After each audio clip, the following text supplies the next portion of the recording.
Hi pals, it's me Artie, they them pronouns only, and this is a short video this week because I'm finishing up The Fringe. A little bit too busy to film and edit an entire normal length and size video, so this is a bit more of like one of those milestone videos where I'm just kind of celebrating a thing that's kind of cool. We had our first review recommendation for our Fringe show, and that's also my first ever review recommendation of anything I've ever been in as well. So the Seagull News, which is a local Brighton paper, included us in their Fringe Week 3 wrap up. So yeah, loads of photos on here, only one with me, so I have contacted them to see if they have others still. For my own personal use, and also to maybe show you on Instagram or whatever, just because, like, you know, want to remember this momentous occasion of being on the Fringe for the first time. But yeah, I thought I would read it to you. I will link it in the description, maybe in the pinned comment, who knows. It starts with a quote from the show. You see, the problem with the quote is that friends don't ignore the fence. Friends help build it back up.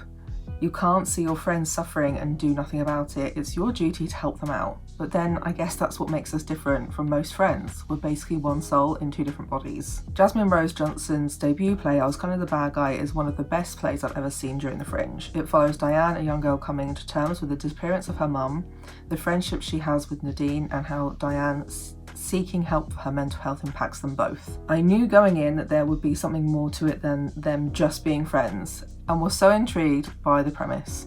What would you do if you found out you were the villain in someone else's story?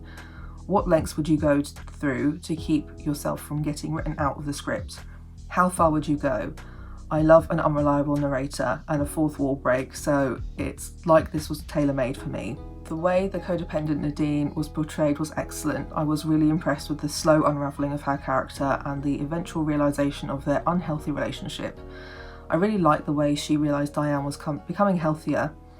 She's pulling away from me. She's going to be so full of meds she won't know who I am. I'm the bad guy, aren't I? I love the relationship between Diane and her dad too. The awkwardness following her mum's disappearance, but the obvious love between them comes across in every finger gun he shoots. There was an incredibly touching moment where he phoned Diane's mum to leave her a voicemail saying she's working out her own roadmap. It was a very sweet moment to include. Most of all, I like seeing Diane regain control and that she was beginning to see the beauty in it. You can't help but root for her despite the compelling Nadine, and I can't wait to see more from Jasmine Rose Johnson in the future. And that was written by Carly Mae Kavanagh. So yeah, thank you, Carly Mae Kavanagh. Thank you to the Seagull News. This was my first ever thing. Obviously I was not mentioned by name. The only person mentioned by name was Jasmine, the director, writer, and lead. But yeah, the fact that my photo is in there and my character was specifically mentioned, just was very cool and means a lot. Turns out I lied.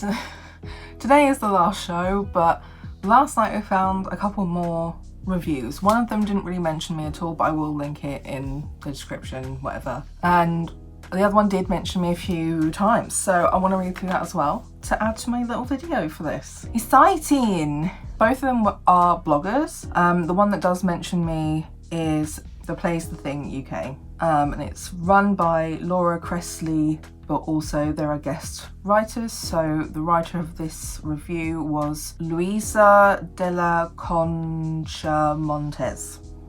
I'm so sorry, I probably completely butchered that. The first chunk is a general synopsis. This reviewer tried to not spoil the show, so it might seem a little bit like inaccurate for some people who have seen the show or know more about the show.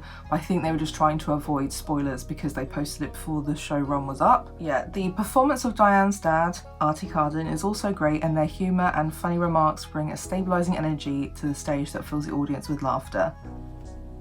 Yay!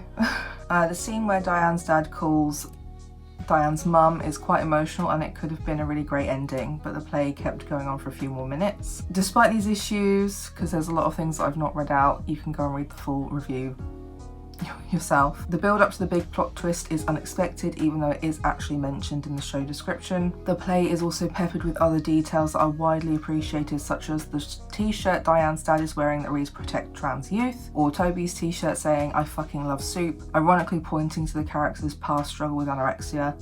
That's for Toby.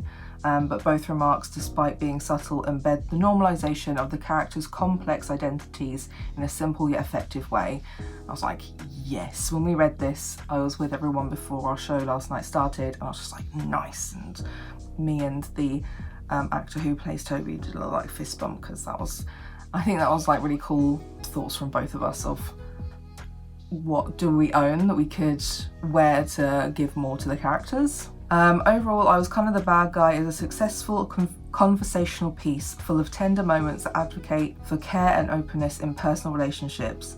It's a good start for what could become a wonderful exploration of mental health, but still needs structural work to reach its full potential. So yeah, just wanted to add in that clip as well. So you got that too. I don't think we have any other reviews coming at all. I didn't think we were getting 3, I thought we were getting 2. So, and the extra one was a nice surprise. We'll see what happens from here on with my performing and my goals and dreams, etc, etc. Hopefully I will be seen again sometime soon performing something. We'll see, but it's time for a break. June is my month off to just live my life.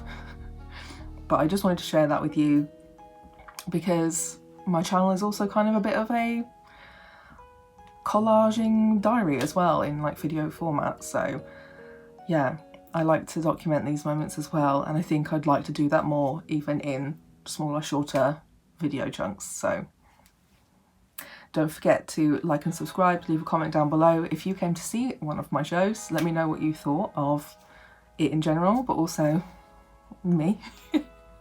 And I will see you next week. Bye.